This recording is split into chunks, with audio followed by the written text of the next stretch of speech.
Salut! Aujourd'hui, je vais te montrer comment ajouter une carte Google sur ton site internet.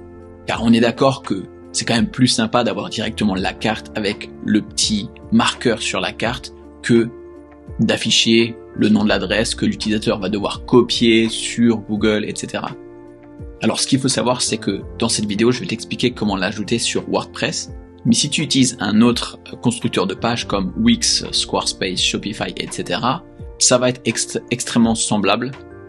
Donc tu peux quand même regarder cette vidéo et tu vas voir, c'est à 90% la même chose. Donc pourquoi est-ce que j'opte pour Google Maps? Car il existe d'autres systèmes de cartographie gratuites, mais Google est quand même le plus répandu, qui connaît le plus d'adresses, et ça permettra donc à l'utilisateur de s'y retrouver en voyant donc la carte. Sans préciser que les utilisateurs ont en général l'habitude d'utiliser Google Maps. Alors la manière dont on va procéder, c'est simplement que si on a Google Maps par là et ton site internet par ici, on va déjà venir récupérer le lien à partir de cette plateforme et on va venir l'ajouter sur notre site. Donc pour ce faire, tu vas venir te rendre sur google.com/maps et là tu vas saisir l'adresse que tu vas vouloir afficher sur ton site. Donc on va dire par exemple le Louvre, voilà. On voit que le petit pointeur est apparu ici sur la carte. Ici sur la gauche, tu vois énormément d'informations. Et nous, ce qui va nous intéresser, c'est de cliquer sur partager par ici. Alors ici, tu as deux possibilités. Soit tu vas venir copier directement le lien ici. Donc c'est un lien que tu vas pouvoir ouvrir dans ton navigateur et qui va ensuite afficher exactement cette carte-là. Mais nous, ce qu'on veut, c'est qu'on va vouloir intégrer cette carte à notre site, comme on l'a dit. Donc, tu cliques sur cet onglet, tu cliques sur copier le contenu, puis tu te rends sur ton site internet.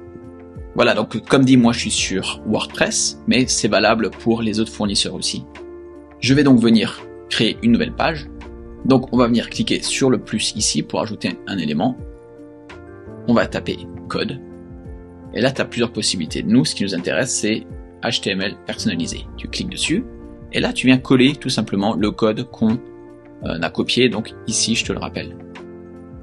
Tu peux ensuite cliquer sur prévisualiser, et comme par magie, tu vois maintenant la carte qui s'affiche. Si tu veux l'afficher en plus large, tu retournes sur HTML, et par ici, si tu regardes bien, tu verras quelques informations. Tu vois width et height. En gros, ça c'est la largeur et ça c'est la hauteur. Donc si je modifie ça en, par exemple, 1200, c'est des pixels. Je clique sur prévisualiser. Je vois qu'elle est plus large. Maintenant, elle est quand même encore restreinte. Tu vois qu'il y a eu la barre de navigation parce que le design de mon site ne permet pas d'être plus large. C'est un petit peu compliqué, mais il est possible que sur ton site à toi, ça vienne s'afficher en toute largeur. Tu vas pouvoir aussi modifier ça en disant 100%. Donc ce qui va se passer, c'est qu'il va venir prendre toute la largeur de ton contenu. Donc ici, comme je te l'ai expliqué, mon site s'arrête ici. C'est des bordures qu'on ne voit pas mais qui sont présentes. Et du coup, ça c'est la largeur intégrale. Et je vais te montrer ça avec un autre exemple. Si je modifie mon site que j'ai créé avec Divi, donc Divi, si tu connais ma chaîne, tu l'auras certainement déjà vu. Donc on a WordPress, qui est donc le noyau qui permet de créer, de gérer tes contenus, mais en ajoutant une extension qui s'appelle Divi. Divi, c'est un constructeur de pages qui permet d'avoir notamment accès à des super sites comme ça. Tu peux créer des animations magnifiques comme celle-ci. Et si ça t'intéresse, si tu connais pas, j'ai fait une vidéo qui t'explique exactement comment installer Divi sur ton site en partant de zéro. La vidéo s'affiche juste ici, cliquant sur le lien. Donc comme dit sur Divi, si je viens ajouter un nouveau module, je viens choisir pareil, code. Je viens y coller mon contenu. Donc là, on est encore à 600 de large, mais si je le modifie en 100%, tu vois que maintenant, il a pris toute la largeur, donc c'est quand même beaucoup plus agréable.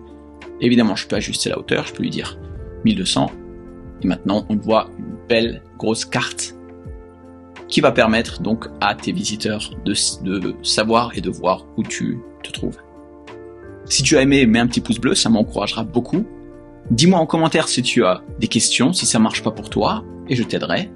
Et comme dit tout à l'heure, si tu veux savoir comment installer Divi pour notamment accéder à des super designs de manière gratuite, comme celui-ci par exemple, en un seul clic, je t'invite à regarder cette vidéo-là qui t'explique tout ça. Merci et à bientôt, Fred.